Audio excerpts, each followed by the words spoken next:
it just goes to what happens when you create a provision of law that you try and squash a flea with a sledgehammer. That's really what they've done. It's true, yeah. So, proportionate response. Hi, you're listening to Disputed, a Norton Fulbright podcast. And in this episode, we're talking with the head of our competition and antitrust team in Canada, Chris Hirsch, about changes to Canada's competition laws that are coming into force this June. Last year, the federal government made several changes to the Competition Act. The key change that we're talking about is the introduction of a criminal provision that will prohibit certain types of labour-related agreements, specifically no-poach and wage-fixing agreements. As of June 23rd this year, it will be a criminal offence for employers to fix, maintain, decrease or control salaries, wages, or terms and conditions of employment, so-called wage-fixing agreements. It will also be a criminal offence for companies to agree not to solicit or hire each other's employees. The penalties are going to be severe. They include jail terms of up to 14 years and or fines at the discretion of the court. Now, the issue for businesses is that no-poach provisions in particular are prevalent across many standard commercial agreements, for example NDAs in a merger transaction, or also franchise agreements, joint ventures and other collaboration agreements. The Competition Bureau recently issued draft enforcement guidance, which it is accepting comments from stakeholders on until March 17th. Now, it is hoped that there will be clarification over the new law's application and the availability of the Ancillary Restraints Defence, or the ARD as we refer to it in this episode. However, there still remains a lot of uncertainty over how these provisions will be enforced in practice. So Chris Hirsch explains the changes and the key issues the companies and their compliance teams should be considering to prepare for the new law. As the head of the firm's Canadian competition practice, Chris provides strategic counsel to clients on all aspects of competition law, from M&A to criminal matters, abuse of dominance, pricing and distribution issues. Chris also has an active competition litigation practice representing clients before the Competition Tribunal and in transborder investigations.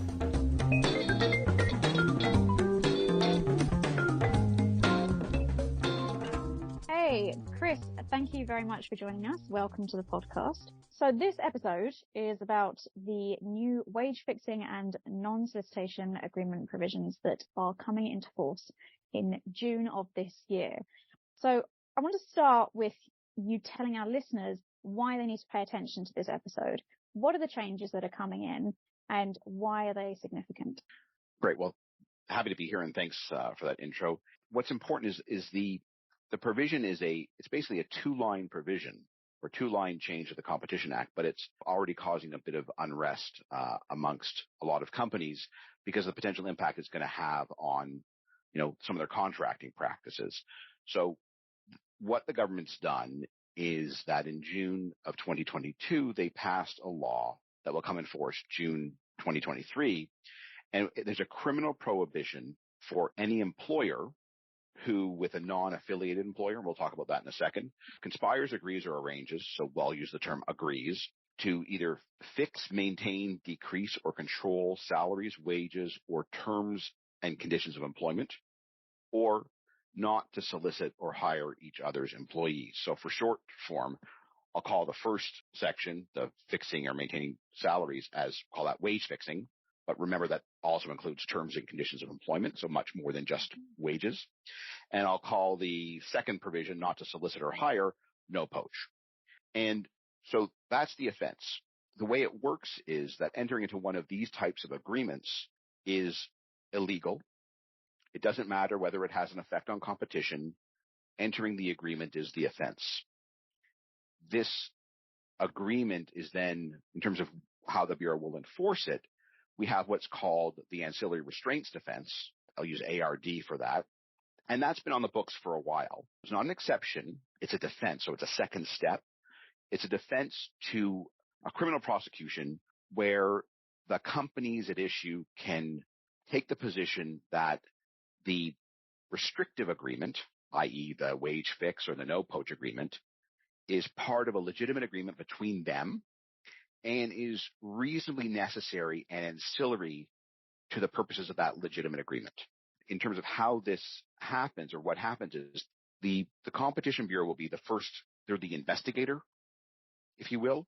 So let's assume that they either, for whatever reason, they find an example of a wage fixing or no poach agreement, or somebody complains. The Bureau is a very complaints-driven organization. Somebody complains to them. The way this works is that the Bureau will do the first assessment. They will do of whether there has been a contravention of the prohibition on no poach or wage fix. And then they will do a first assessment as to whether they think the ancillary restraints defense applies. And what they can do at that point is they can, try and work something out with a party, some sort of resolution. Or if they think that it's problematic, if it's just sort of a pure wage fixing agreement, they would have to refer a prosecution to the Public Prosecution Service, who would then conduct its own assessment about whether to actually bring criminal proceedings in a particular situation. Chris, I think we're going to circle back on a couple of the technical pieces that you just mentioned, but let's first address the motivation. This is a significant imposition in the law. What's the inciting event or the inciting concern for these new provisions? Right. So the question was, how did we get here? Why did the government feel the need to introduce these? And I think it's important that they threw them into budget implementation legislation. They were not vetted. They were not open for consultation. They were just sort of put into this budget implementation legislation. They were not reviewed at any degree. The impetus, there's kind of a couple of impeti. The first is that about a year and a half ago, there was a story that broke about several executives from major grocery chains having had conversations about rolling back pandemic pay increases for their employees. And they got a lot of negative press. They got called to testify before committee in Ottawa. And everybody said at that time, this has to be against the Competition Act. And it turns out that the way our Competition Act is drafted, in particular the criminal provisions, they don't capture agreements relating to labor. Our Competition Act criminal provisions capture supply side or sell side agreements, not what we call buy side agreements. And when it comes to employees, employers are purchasers of labor as opposed to sellers of labor. So our laws, we didn't have a specific wage fixing or no poach provision, but the existing provisions that we had regarding, agreements relating to pricing or supply, did not apply.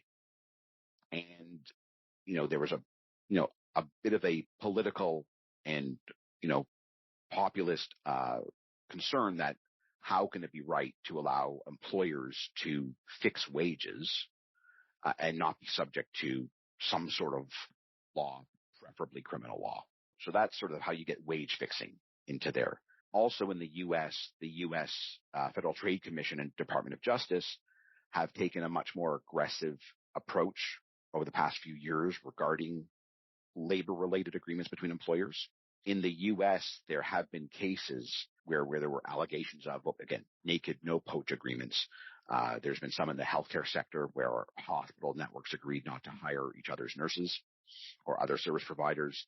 And there was one several years ago in Silicon Valley where all the Silicon Valley tech companies got together and basically agreed not to poach each other's employers within certain sort of fields of expertise because there was a war for talent. And they basically decided that it would be better for all of them to limit how much poaching took place. So that's kind of how we get the no poach in. And also, like I said, our closest neighbor is the regulator is taking a more aggressive approach to labor-related agreements between employers. High-level Competition Act is a law of general application, right? There's no threshold for the application of these provisions. It doesn't apply just exclusively to public companies or companies over a certain size. It's everyone. Correct. Right. That's, basically this is, there doesn't have to be a competitive effect. Doesn't matter how big or small you are. The agreement is the offense.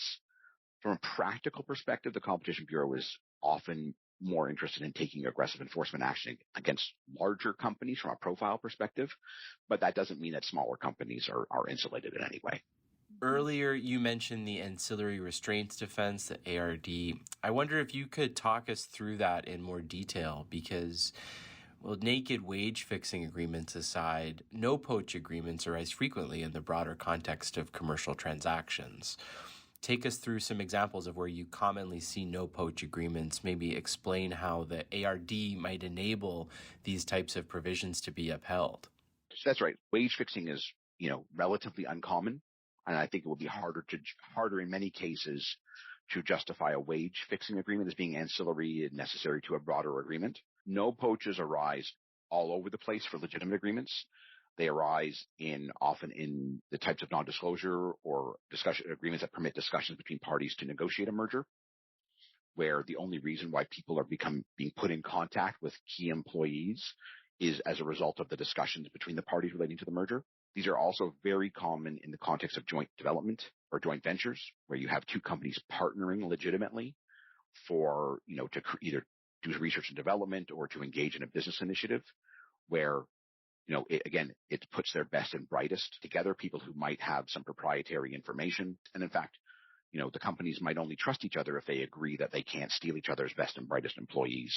And you also see it very commonly in outsourcing contracts where, for example, many companies hire a specialist IT firm to help them, again, develop a particular software application or engage in some other technical project where, again, it puts people in touch with employees who have very, very specialized technical information, people who are very hard to replace.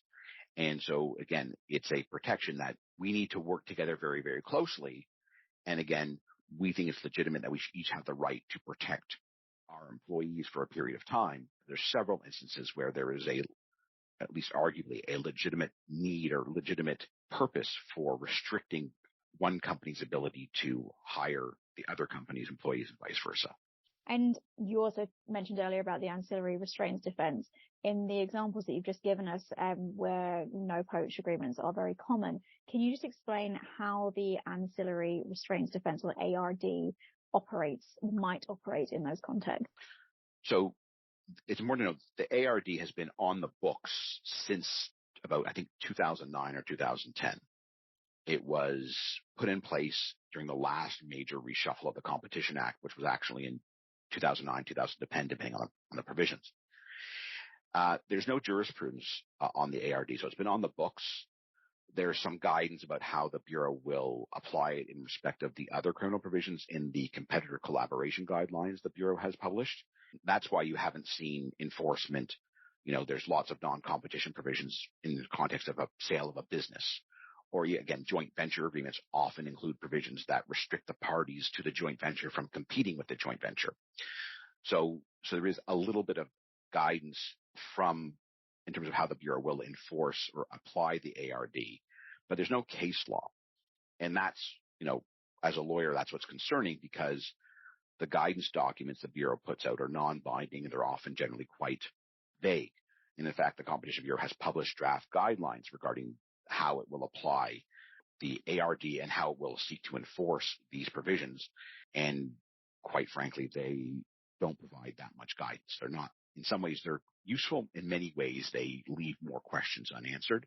And so there is an ongoing consultation process with submissions that can be filed up until, I think, March 17th. So the Bureau will put out some guidelines and some guidance, I should say. The question is how good it is, because right now, at least my view is that the guidance document they prepared leaves a lot of gray. And the gray is where companies are incredibly uncomfortable, especially given that we are talking about potentially criminal conduct.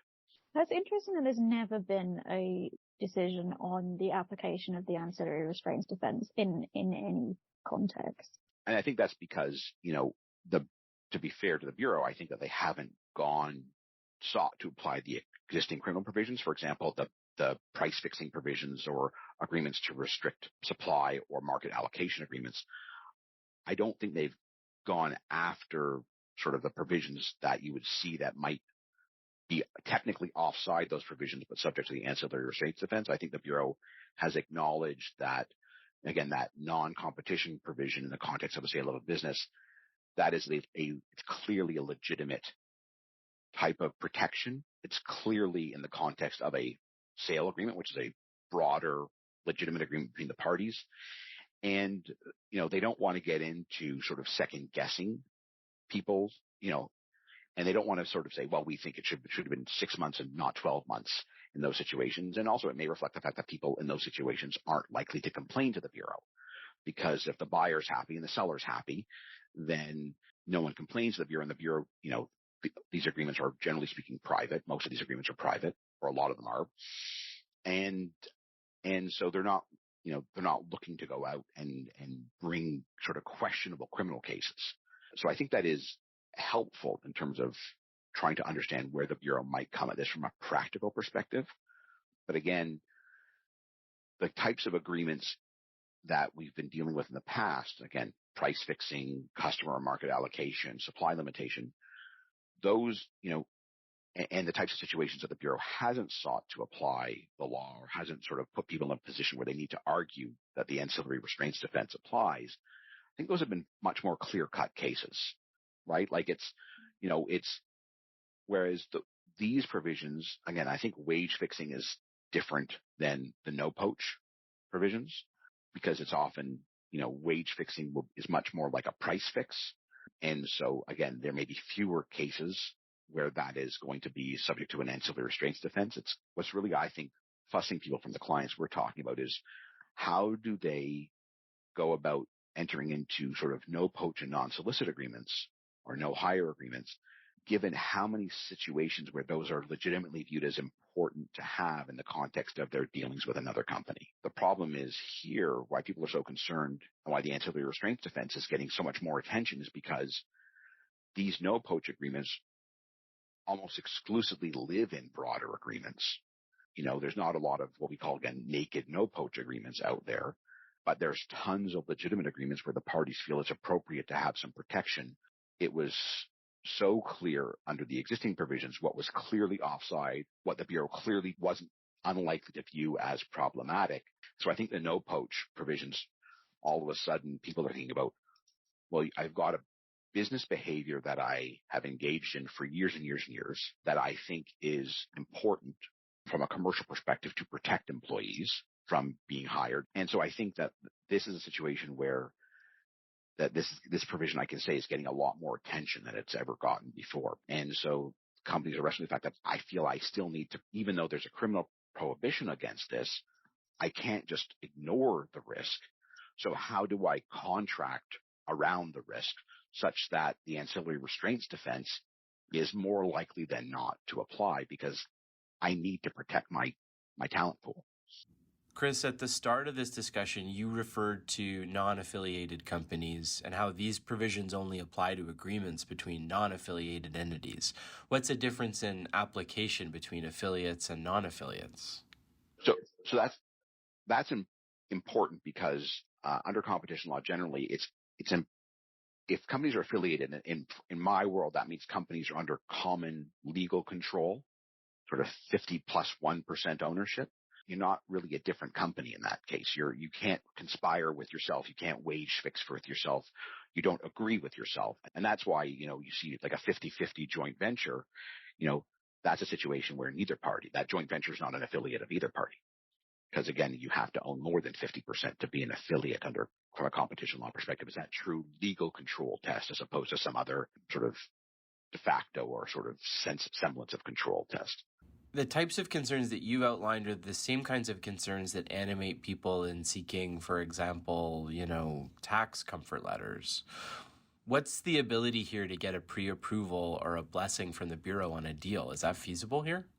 So the Bureau does have an advisory opinion program, and you can get an advisory opinion, but there is a fee to that. But also there's a process involved. In addition to timing, you're going to have to sort of prepare a submission to the Bureau explaining, especially if it's a close case, which is the only ones where this matters, explaining what you're doing, why you're doing it, and asking the Bureau to bless it. The Bureau is an enforcement agency, and, they are a conservative agency. See, if people want 100% comfort, this is the only way they're going to be able to get 100% comfort. But there's also the concern that the Bureau may take an overly cautious approach when being asked to bless something, as opposed to having to make an enforcement decision after the fact. And so it's a process that is not inexpensive. It's a process that, again, the Bureau may take a much more cautious approach than may be warranted, especially early days.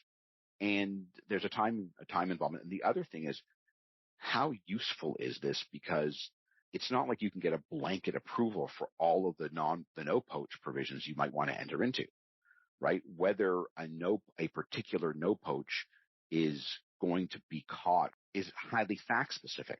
If you really wanted to get 100% certainty, you would have to do it every time you entered into an agreement. I'm being a little bit facetious, but every agreement's different. What might be reasonably necessary in the context of the broader agreement may change depending on the broader agreement. So if you repeatedly contract with one or two firms for very similar projects, then maybe you could get some comfort that the no poach provisions you have in those agreements could shelter under the ARD. But if you're a company that enters into multiple agreements of this nature, then that's just not practical. So again, it's the more significant the agreement at issue, the more important it is to have a good no poach in the agreement, the more that advisory opinion process might make sense. But it's not going to make sense for smaller agreements or sort of all of the agreements where you might legitimately want to use a no poach agreement. So, Chris, can you explain to us what the potential penalties are for a breach? And what's the exposure for companies' directors and officers? The penalties, because concurrent with coming into the force of these provisions in June 2023, the government has maintained the current, prison sentence of up to 14 years, although we don't have a strong history of sending people to jail, but certainly that is a penalty that does exist. And they're going to increase the fines such that they're fines in the discretion of the court. In practice, that means potentially very significant fines, although the court will use the normal sentencing or fining approach that they would use in terms of sort of the type of conduct and the nature of the, aggravating and mitigating factors. In fact, the largest fines levied under the Competition Act have been under provisions where the fines are in the discretion of the court. And in terms of who is likely to go to jail, again, the government, our public prosecution service, has not historically sent a lot of people to jail for contraventions of the Competition Act, but it would be primarily at risk would be people who were directly involved with the conduct or knew of the conduct. So if you had a situation where, let's say, the officers or the directors of the company didn't know this was happening, or this was happening sort of at a level below them at an operation level, it'd be unlikely for a director to be sent to jail. But certainly the person who was entering into the contracts is more likely to be subject to possible imprisonment. Typically speaking, people do enter into plea agreements, and often those plea agreements, the company is the one who sort of makes the plea, and they often shelter employees from individual criminal prosecution or jail. So again, we don't have a strong history of that, but certainly that is a possibility, and all it takes is a different approach from the enforcer and from the prosecution service to decide that they want to start sending stronger signals. One thing I want to ask you about is information sharing and where this sits with these provisions. I'm thinking about mass recruitment activities. And let's say in any kind of industry where there is kind of graduate recruitment activities taking place, there is, albeit informal, information sharing potentially that goes on between various companies in that industry as to who might be an appropriate candidate or what conditions may be being negotiated for particular recruits at that time. And I'm just wondering how that practice of information sharing, which isn't necessarily an agreement to fix employment conditions or to agree not to take a certain recruit as long as somebody else doesn't take another recruit, but it's still close to that line. And I'm just wondering how that practice might square with these new provisions, particularly when you bear in mind the provision that the Competition Bureau can infer a criminal arrangement based on circumstantial evidence. Right. So this is not unique to this particular set of provisions. This applies equally to sort of exchange of sensitive information between companies, generally speaking, with respect to, say, pricing or customers.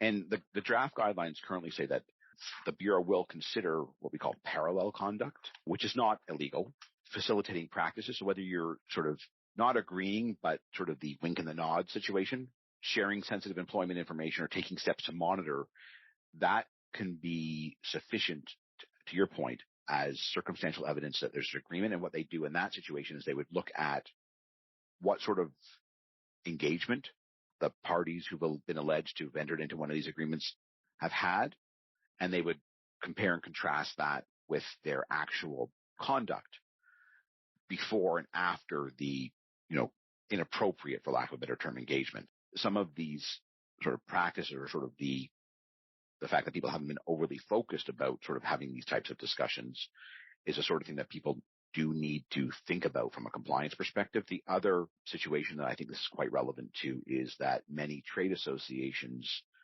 do some sort of HR benchmarking studies, which can include things such as what's your average increase in salary? What's your bonus range?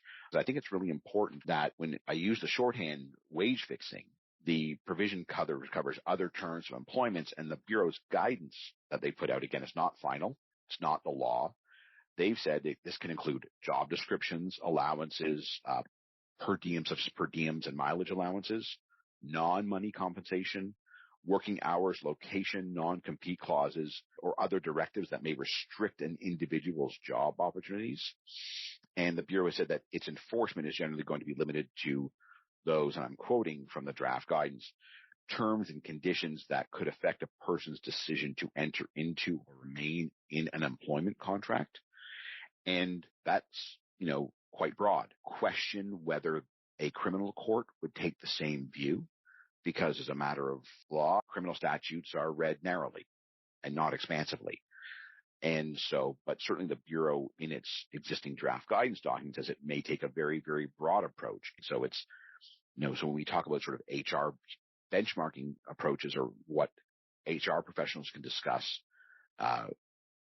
amongst themselves, especially where they're members of the same industry, people do need to rethink how they go about those sorts of projects. And again, this was just an area that people didn't have a lot of concern about it before, and now they have to think about what they can do, whether they can do it, and what safeguards they should have if they're going to do it. So we're recording this in February 2023. If the last 6 months have shown us anything, it's that the Competition Bureau is intent on making sure everybody understands it's willing to throw its weight around. And it makes you wonder if there's going to be a showcase action to let everybody know that these provisions are real and they're going to be taken seriously and enforced. What are you saying to clients now, Chris, in terms of best practices to get ready in this next few months and get ready for a world where these are potentially realistic penalties and consequences that they could face if they run afoul of these provisions? In terms of agreements that are being entered into already now, you cannot simply insert the boilerplate provision. And I focus on the no poaches because, again, wage fixing is very, very uncommon. The situation I can think of where that might come up is in the context of a company who is sourcing employees, or staffing company, that the salary paid to the employee is part of the negotiated deal. And there are also other provisions related to sort of compensation, employee compensation. But again, that's a very specific situation. So in terms of no poaches, do you need a no poach? That's question one. Like, is this something that you were going to put in simply because it was the part of the precedent or boilerplate, or you've done it in the past? Do you need to do this? If the answer is yes, we still think it's very important to have a no poach for the reasons of, because we need to protect our people, because again, there's a legitimate interest in working together with another company, and both companies believe it's appropriate to have a reciprocal wage or no poach agreement. We'll talk about that in a second. Get back to the reciprocal piece. Okay, let's think about how to scope that properly, because we can't just say, the standard, any employee 2 years post, for up to 2 years post agreement is good enough. So what we're doing is we're playing with the variables. How long do you think is really legitimate in terms of, do you need this? Is 1 year sufficient? Restricting the types of employees to whom it applies, because again, many of these are drafted very broadly. It's a sort of any employee restriction. Okay, let's say any, employees above a certain sort of seniority position, employees who you would only have come into contact as a result of this engagement you're having with one another, so that you're not trying to be overly broad. Employees who have proprietary information, employees who've worked on the project. So we're trying to be much more focused about what is legitimate. To the extent that a no poach is appropriate, what's the legitimate interest you're trying to protect, and what is the most reasonable, least restrictive way to protect that in the circumstances. So it's not a business as usual. You need to be much more thoughtful. You can't just slap that same boilerplate provision in and assume you're going to be fine. And I think the one point I was raising is that the law only applies to reciprocal no-poach agreements. And that's because the prohibition is on not hiring each other's employees. But the Bureau's guidance document says you have to look to the totality of the company's engagement with each other. So if you've got company A and B and they've got an agreement, and in that agreement, company A says they're not going to hire company B's employees, that's a one-way no poach. That's not subject to the law on its face. But if the same companies have an agreement where company B then says, I won't hire company A's employees, so you've got two separate one-way agreements that if you were to put them together, you would effectively have a reciprocal no poach. The Bureau has said that they will consider those situations. You can't sort of cleverly contract around this to create what appear to be one-way agreements that when read together are effectively a two-way agreement. And Andrew also mentioned the increasing tendency of the Competition Bureau to being very proactive in investigating these new offences under the Competition Act. How do you see this actually working in practice? Do you see the Competition Bureau relying on whistleblowers more, or do you see more proactive investigations taking place? So this is just conjecture. Given the experience with sort of how the Bureau has managed, those types of agreements, the non-comp agreements or non-competition provisions in the context of the sale of a business, or even non-competition agreements in the context of employer-employee contracts, they have not gone after the sort of with any degree of vengeance, if you will. The Bureau has a lot on its plate. I think they will try and be reasonable.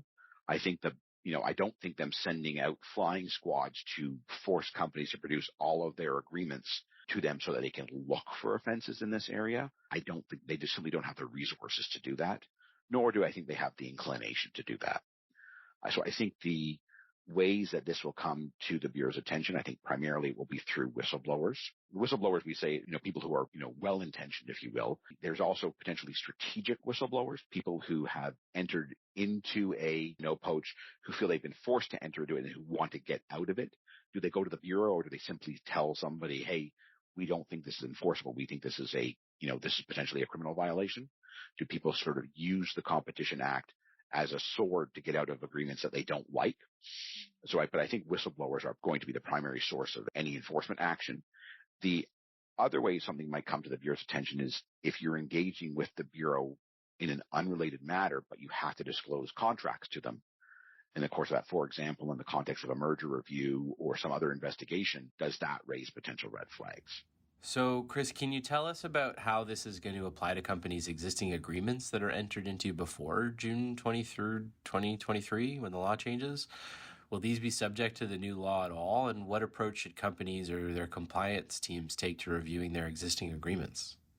The draft guidelines, again, they're sort of not terribly clear. And what they say is that the provision is going to only apply to new agreements entered into by employers on or after June 23rd, 2023, with a caveat, and I'm quoting from the guidelines, as well as to conduct that reaffirms or implements older agreements. That is incredibly unclear, and it's a real problem. Let's say you've got a pile of agreements that could be caught by the provision, might not be able to shelter under the ARD.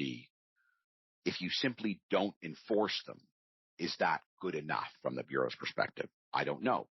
If you seek to enforce them, even if the term of the agreement or the provisions of the agreement are overly broad, but if you attempt to enforce or only seek to enforce them in a way that is consistent with the application of the ancillary restraints defense, is that okay? So it does not give companies that much comfort about what they can or can't do or should do with respect to their existing portfolio of agreements. And for some companies, the concern can't be underestimated because there are companies who have thousands of these agreements. They have standard terms in agreements that are negotiated or signed at various levels of the company. There's no central repository. And so that is probably the biggest problem for companies.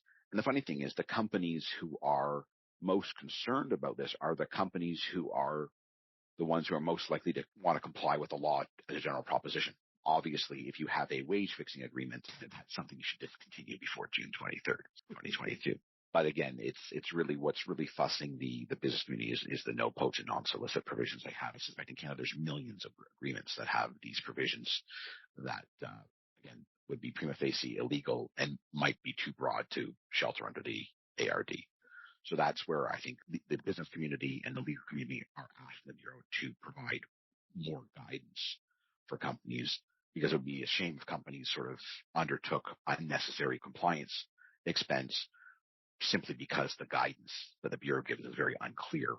And we should just note that the consultation process on these guidelines is ongoing until March 17th, and after there may well be changes and clarifications made to those guidelines.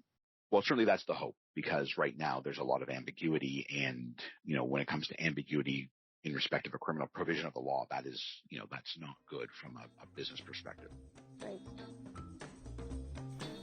We hope you enjoyed this episode of Disputed. If you'd like to find out more about this topic, or how to contact our guests, please visit nortonrosefulbright.com/disputed.